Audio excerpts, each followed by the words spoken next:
नमस्कार बंधुगण, मु पंडित श्री देवीदत्त मिश्र आज आपन को पुणी स्वागत जनाऊँगी एस्ट्रोलाइफ प्रेडिक्शन चैनल तरफ। आज आम गोटे नुआ विषय उपर चर्चा रखा।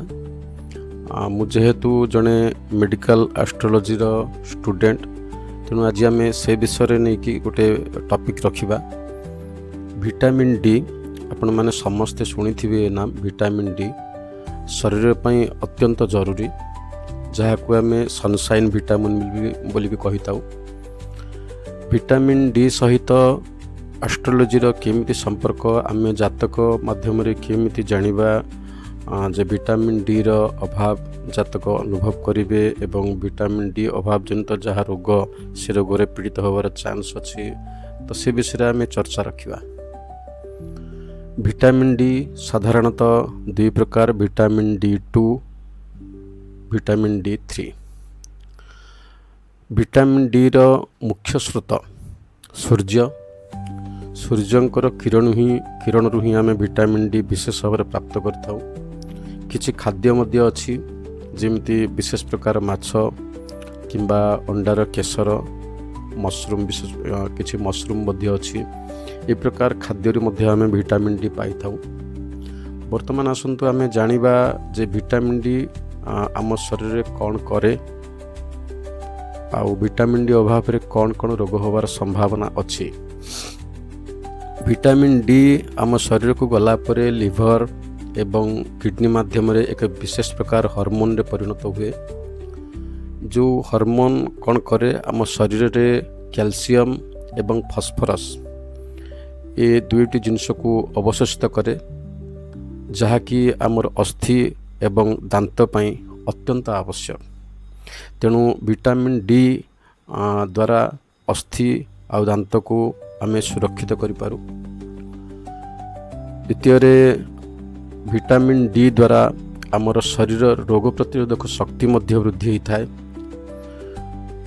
तृतीय आम विटामिन डी आमर शरीर जो मांसपेशी अच्छी से मांसपेशी को मध्य मजबूत करता है। यार अभाव रे आमे कौन कौन रोग सम्मुखीन होता ना। छोट पिला मान देहरे जदि विटामिन डी रो अभाव थाए ताहले रिकेट्स नामक रोग मध्य होता है। एवं वयस्क लोकों को साधारणतः ऑस्टियोमालेशिया किंबा ऑस्टियोपोरोसिस रोग होबार संभावना अधिक थाए। मांसपेशी रे वेदना मध्य हुए। रोग प्रतिरोधक शक्ति जेहेतु कमी जाए, तेणु इन्फेक्शन होबार संभावना बहुत अधिक थाए। बेले बेले डिप्रेशन कारण मध्य विटामिन डी होता है। एवं केश झड़ीबा, निद ठीक न होबा, ये सबुर कारण मध्य विटामिन डी होता है। आजिका समय रे वैज्ञानिक मान रिसर्च रे ये मध्य प्रमाणित होउची जे विटामिन डी डायबिटीज अर्थात ब्लड रे शर्करा को मध्य कंट्रोल करे, बीपी के मध्य कंट्रोल करे एवं अनेक स्थल देखा जाइछि कैंसर भली मारात्मक रोगर कारण मध्य विटामिन डी रो अभाव होता है। आम एबे जानिलो विटामिन डी आम कौठू पाउचु एवं यार अभाव रे कौन कौन रोग हुए। वर्तमान आसंता आम जानिबा जे ज्योतिष माध्यम रे आम केमिति जानिबा जे जातक विटामिन डी रो अभाव जो रोग हुए से रोगर सम्मुखीन होबार चांस अच्छी। विटामिन डी सूर्य पाखर मिलता है, यहाँ आम शुणलु, ज्योतिष मध्य स्वीकार करुच्ची। विटामिन डी रो कारक ग्रह होउचंती सूर्य।